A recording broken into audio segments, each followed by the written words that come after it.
Hi, I'm Pat McMahon, founder of the Health Information Project, or HIP, HIP. I hope you will join me on a fun and informative journey as we explore ways to improve our health and well-being and increase our knowledge and appreciation of this wonderful thing called the human body. Starting today, I'm experimenting with video and podcasts as a tool to take you with me on this great journey, this wonderful exploration.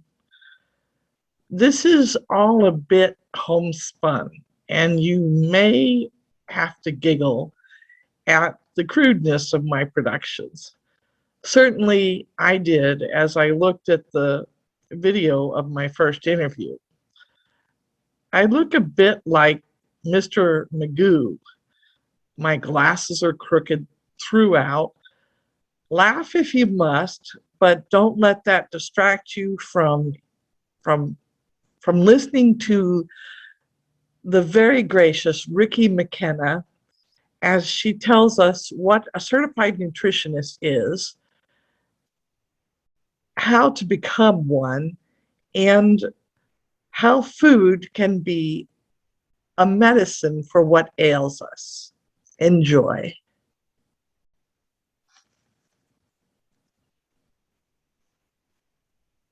Welcome. I want to say welcome, and this is a series on zooming in on nutrition.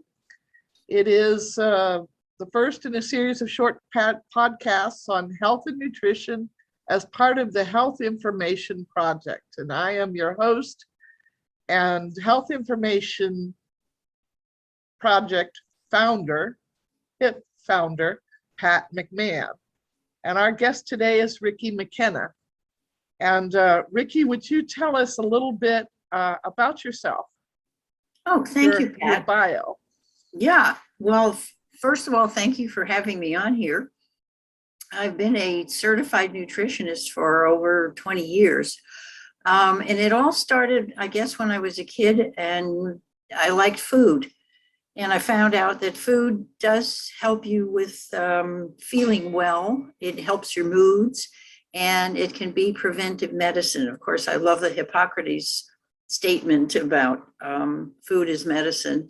So about 20-something years ago, I started studying nutrition and became certified as a nutritionist. And I have a philosophy that said it's not just what they put in your mouth, it's everything. So I now have a website that says Ricki's Kitchen, because everything comes out of my kitchen, literally.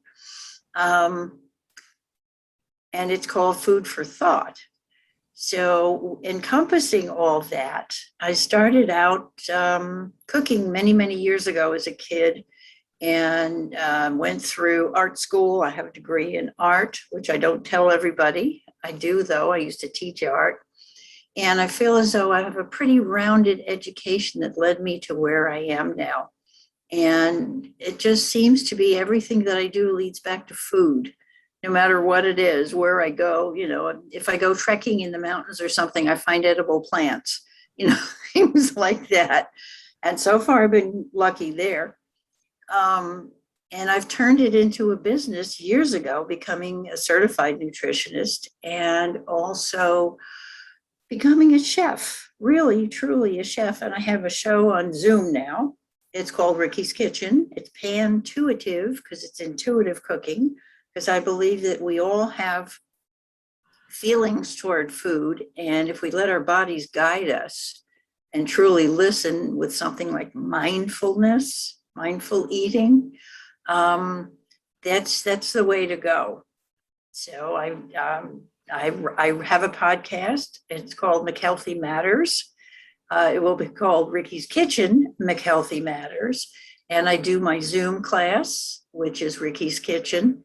And I've also written, I'm part of a collaborative book called A Wellness Universe Guide to Complete Self-Care, 25 Tools for Happiness. And my chapter in it is called My Happiness Room, which is the kitchen, because everybody gathers in the kitchen. And I've written an ebook that I'd be happy to offer to people who want it. It's all about food and some history about food, which is kind of fun, and some recipes. And that's really who I am. I'm a foodie. That sounds great. That sounds great. How does one become a certified nutritionist? Because I do have a lot of audience they're young and they're career starters. Right. So, Well, I would suggest there's an organization called the National Association of Nutrition Professionals, of which I'm a member. And through them, you can find some information on the different schools. There's one in New York. There are a number of them now online, which is the way I did it years ago, where you can take the courses online. And of course, you have to be tested on it. So they do proctored testing, or you can attend the schools. But mine was a 5-part curriculum that covered everything from foods to anatomy and physiology to counseling, and particularly particular areas of food, nutrition, and how the body works. So that would be my advice, to go through the National Association of Nutrition Professionals. It's NANP.org. And they can suggest the schools. N is in Nancy. And A, then Association. And then P. NAN, Nutrition Professionals. Oh, NANP. NP. Okay, and I'll have that up there. Okay. It's probably a .org. It is. Yes. So let's see now. You said years ago. We don't have to say exactly, but you have been a certified nutritionist now for how 22 roughly years. How long? 22. 22. All right. And what have some of your goals been as a certified nutritionist? What successes have you had in accomplishing those goals? Well, in a number of different areas. Number one, taking care of myself. And just if I can, I don't know if this is bragging, boasting, or what, but okay. I just celebrated my 77th birthday this past Saturday. And I feel as though, because of the way I eat and a whole program, I do exercise. I've taken care of myself so I can walk my talk. I've worked with everybody from children to people in their 90s. I have a 90-year-old client who, with a little shifting in her diet, which means what she eats, we got her off 2 medications, one for cholesterol and one for something else. I think it was blood pressure, because we brought the things into normal even at the age of 94 when we started working together, 93. And so that was one thing. And there's a gentleman in Colorado. I lived in Colorado for 15 years. And one of the things we did with him was we lowered his cholesterol about 40 or 50 points, as I recall, just with a shift in his eating and eating more fiber, putting more fiber. So my goals have been to help people understand the importance of food. And it's not just quantity, it's quality. It's also when you eat, and it's how you eat, and what your attitude is toward what you're eating. But it's very much what you eat. And so that makes a huge difference. So my goal is to really educate as many people as possible, no matter what their age, to the idea that they can prevent and sometimes reverse conditions through food, with food. All right. Let's talk a little bit about that. You brought that up. Tell me about some of the, and this is not in the exact order I had planned it, but some of the conditions tell me about some of the conditions you can treat or use food as medicine for. Oh my gosh. I think you mentioned cholesterol, lowering cholesterol. Definitely. Okay. With the addition of more fiber in a diet, as well. And a diet to me doesn't mean weight loss necessarily. It's whatever you put in your mouth, whatever passes your lips. And I have a saying that I adopted from somebody is, are you chewing your grave with your teeth? Which is kind of an interesting thought a concept when you think about it. Cholesterol definitely, in most cases, I would say if there's an extreme imbalance in the body, we can help to balance it with foods and with higher fiber foods and particularly fiber supplements. In many cases, it can contribute to lowering the LDL cholesterol, but we also want to raise the HDL cholesterol. There's a ratio there. And it also has helped. Fiber in the diet is vital. It also sometimes can help with fibroid cysts in the breasts. I've worked with people where that has helped. Definitely for type 2 diabetes. It's one thing that is very food dependent because what you eat can raise your insulin quickly or raise your glucose quickly, and the insulin will follow it, but we want to have the glucose drop and the insulin doesn't follow it. And part of the problem with diabetics, type 2 in particular, is getting that insulin to reduce and reduce the need for more insulin to help digest the glucose and carbohydrates. So those are two. Also something like Crohn's disease and IBS, whether it cures it or not, sometimes I believe it can, but basically we are controlling the effects of the disease with food.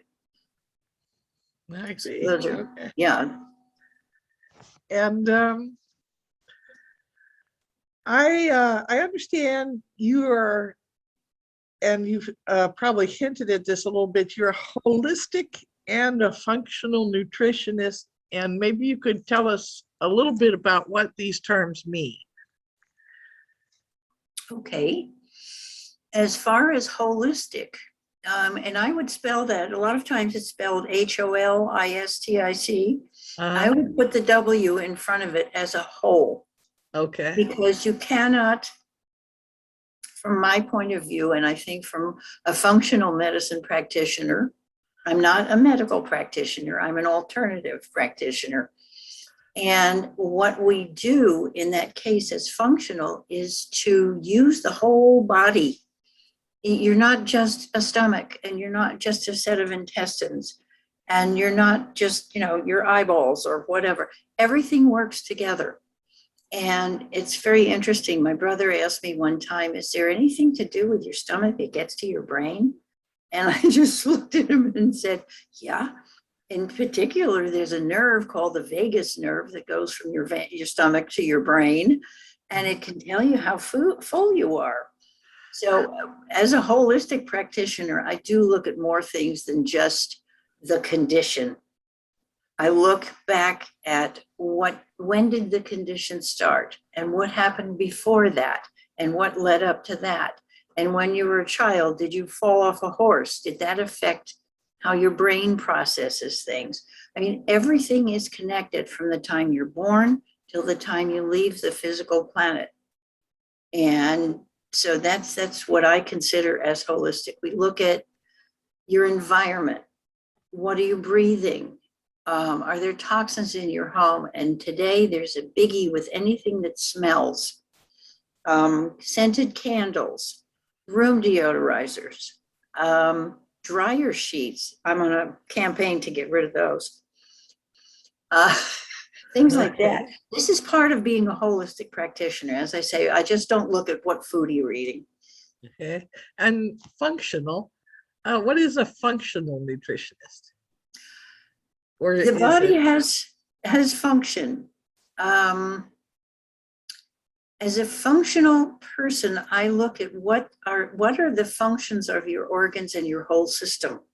In other words, if you're eating something that your body cannot really process properly, for example, in mine, supposedly chickpeas are not one of my good things, and neither are green peppers, because my body doesn't properly use those. The function is not there. Either it's the enzymes that I'm lacking, in my microbiome, or along the same line, if a person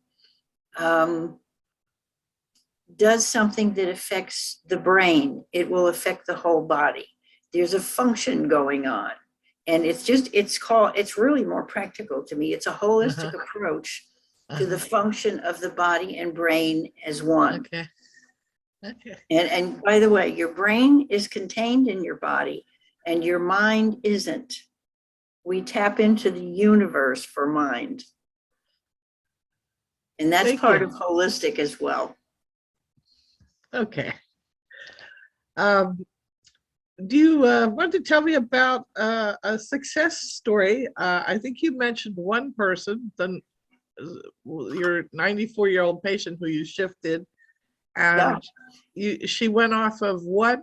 Her blood pressure medicine, or her cholesterol? Blood pressure medicine and cholesterol medicine. So tell us another success story, if you will. Share another success story with us. Well, I have a younger brother. He's about 8 years younger than I, who has been following a regimen of supplements due to his sister, moi. And I say this is very funny because he eats pretty well. He has a good brain. I mean, he really does. He's extremely bright. But it's very interesting that he will call me in the middle of shopping at Randall's or wherever and say, they have this, and what should I buy? And it's really amazing. That's one thing that a member of my family will actually go along with the things that I say, if you know what I mean. Yes. And a gentleman who he's actually my fiance. And what he's noticed is that he thought, since he's in the sciences, he said, well, all food's organic, isn't it? Yeah, to a point. But he has noticed the difference in the fact that he no longer, since he's been eating organic food and eating differently from going out and to different fast food restaurants and other restaurants and consuming large quantities of things, he's now noticed that he's much more satisfied with smaller quantities of most of the foods, plus the fact the quality of the food has made a difference in his digestive system. And we actually ceremoniously threw out a bottle of Tums, which he no longer needs. As a matter of fact, if he does get an upset stomach, very often I'll give him a piece of crystallized ginger or fresh ginger and make tea with it, which settles his stomach. He says, this stuff is like a miracle. So it's educating someone to shift over into really taking better care of themselves with using good food. And I can quote Dr. Mark Hyman here. There is no such thing as junk food. It's either food or it's junk. Yeah. So I consider that someone close to me has realized the difference between eating good food and eating less, because you're eating the good stuff and you're more satisfied with it than eating the junk and having to keep filling up with it to find a satiation point. When you get a chance, what do you think?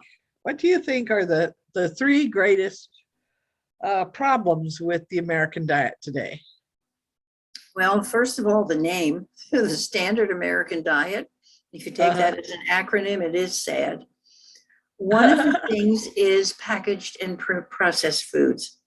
Processing tends to remove a lot of the enzymes and the things that are responsible inherently in a food for helping you digest it. That's one thing, processed and packaging. With the American diet, I would say also eating on the run, and it's part of lifestyle. It's that, we grab something, and I've heard, you see grab and go things. You can grab and go with an apple, or a banana or a piece of fruit, which is good for you usually. Or you can grab a package of whatever. The old adage is Twinkies. So that's part of it. Our lifestyle tends to lead us often to just grab what's convenient. And I'm all for teaching people how to make great snacks, or, things that are carryable, that are, you can quick, leave them in the refrigerator or in the pantry or whatever, and grab them. And education. There are a lot of myths out there, Pat, about food and what's good and what isn't. And I mean, for a while, there were reports that eggs were terrible for you because they had so much cholesterol in the yolk. And yet egg is one of the most perfect foods created, because it has protein, it has fat, which you need to feed your brain. And the other thing about American diet, low fat, no fat. So that would be my three things. Yeah. Low fat, no fat being what? Bad or good? For the most part, not good. Simply because of this. Your brain is about 65% fat. It's water and liquid and fat. Fat feeds your brain, good fats like from avocados and from nuts. And interestingly, since the low fat and no fat foods came out, people have expanded. And it's very often, well, that doesn't have any fat in it, so I can eat more. Which is anathema to the whole thing. It's backwards. And we've seen people gain and gain and gain in the last 30 or 40 years since the no-fat foods came out, or the low-fat. Second of all, fat does feed your brain. Second, it adds taste to the foods. And whether it's a nut, if you've ever had a really dried out nut, it doesn't taste as good as the fresh ones, because the fat's gone. And fat will turn rancid in nuts, by the way, so keep them in your refrigerator.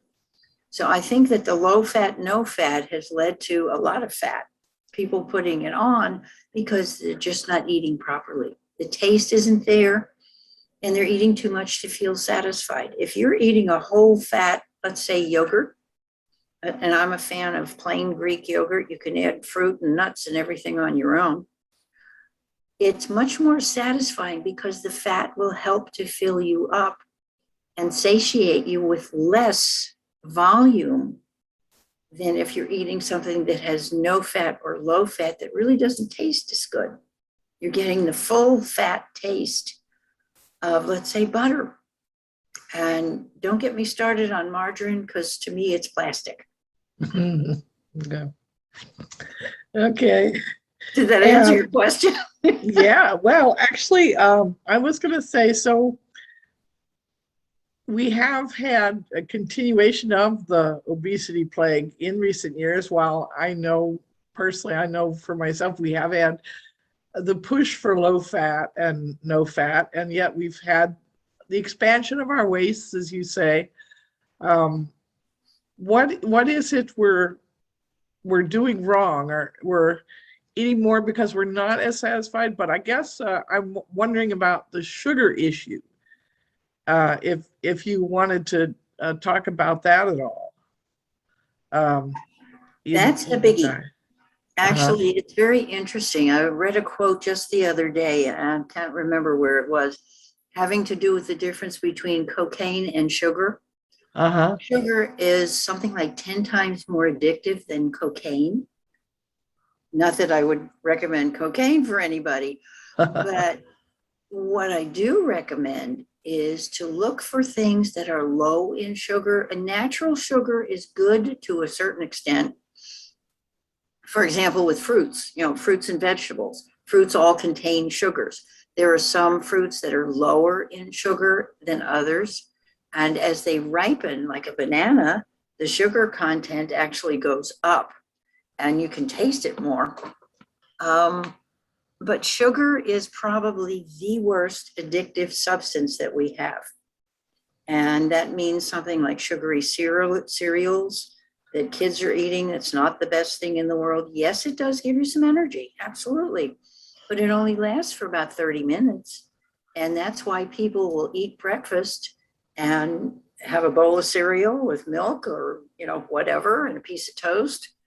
That's sugar and carbohydrates, and that toast turns to sugar in your body. Anything that's a carb will turn to sugar.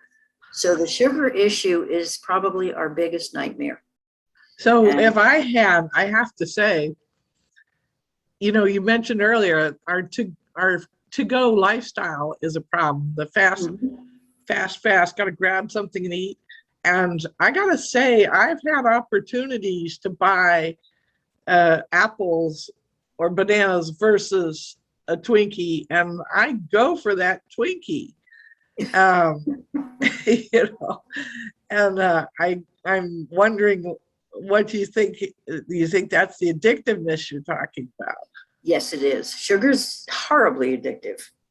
And one of my suggestions is just take one thing in a week and change one thing. A 1% change, modification in what you're eating can make a big difference. It doesn't sound like a lot, but instead of choosing the Twinkie, go for something else. You're better off with a dark chocolate bar, frankly, because at least you're getting some nourishment and some goodness with the chocolate bar. There's some good stuff in there. The L-theanine is excellent. You'll get some sugar, unless it's pure cacao. And I would recommend anywhere from 70% up chocolate, the cacao content, and you'll learn to really appreciate the taste. And one of the things I teach people with chocolate, because I know people love chocolate, I've begun to really appreciate that. Do not chew it, suck on it. Oh, okay. Because your tongue will discern, for example, if you get something like the chocolate with chili, I know you've probably seen those, that I have. chocolate with chili, and it some of it has orange and other flavors in it. Excuse me. In order to really discern that, bite into it, but suck on it and let it remain in your mouth, and just look for all those, feel for all those, sense all those, and you can smell them. And your sense of smell is another thing, but we can get into that later. Is that sugar part? Is that what mindful eating is all about? That's part of what mindful eating. Yes, Okay. Mindful eating is all about taking your time, first of all, which is another thing we do with fast food. We eat too fast. And slowing down and chewing each mouthful. I don't remember the movie, there were a couple of movies from eons ago where they had kids and they said to masticate your food 28 times for each mouthful, which means chew the stuff into a liquid before you swallow it. And how many times do we just rush through things? So we'll taste the sugar. Yeah, it tastes great. But then it's gone, so we want more. And so if you're sucking on a piece of chocolate, it slows you down and you can contemplate it and just have fun with that. Sometime break off a piece of chocolate and, as I said, bite into it, but start sucking on it once you've got it a little bit into pieces in your mouth, and see if there's a difference. It may take you a while, but it's a fun thing to contemplate, and you're actually using more of your senses to do that. So that becomes mindful. Thank you. If you could leave our audience with one message, what would that be? Well, I'm staring at a button that's on my bulletin board. I'll have to get it for you.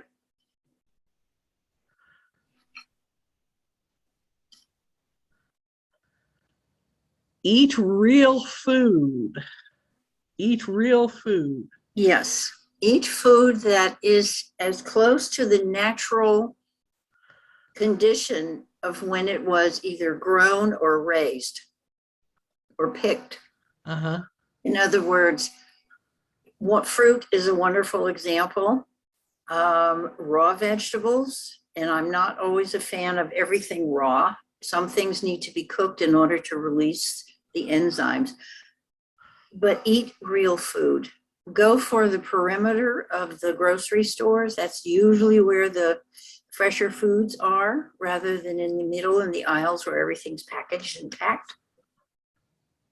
So I would say eat real food and think before you make the grocery list, and don't shop when you're hungry. Okay. And I thought that was going to be the end, but I meant to also ask, what is good fat and what is bad fat in the foods that we eat? That's an excellent question. For the most part, I would say the fats that are contained in things like avocados and nuts, those are two of the good fat foods. Things like good meats, sometimes the meat fat, like the marbling in a piece of red meat or something like that, and fatty fish, the omega-3s, they're fatty acids that you want in your system. Those are extremely important, because without the fats in your system, vitamins A, D, E, and K are really not absorbed. So your body and your brain needs the good fats, like the avocados and nuts and fish, sardines too. They don't have a lot, but you can get bigger sardines than the ones in the can. There's a whole How do they, what's the name of the good fats, or is it, how do we know? We want Oh, you something mean what like kind? monounsaturated and polyunsaturated? Is that what the one is, the polyunsaturated Mhm. is the good? Well, they're good and good. The Okay. polyunsaturated and monounsaturated depends on the particular food that it's Okay. involved with as well. But you need a little bit of both. For Okay. example, something like coconut oil, Uh-huh. the MCT, it's medium chain triglycerides. Those are good fats that your body can actually utilize. So things like Okay. coconut oil, even coconut water, as well as coconut milk. Those are good fats. The saturated fats are the ones that you really want to avoid, although the meats have saturated fats. Well, if there's anything else you want to talk about, we can talk, or we can be pretty close to wrapping it up.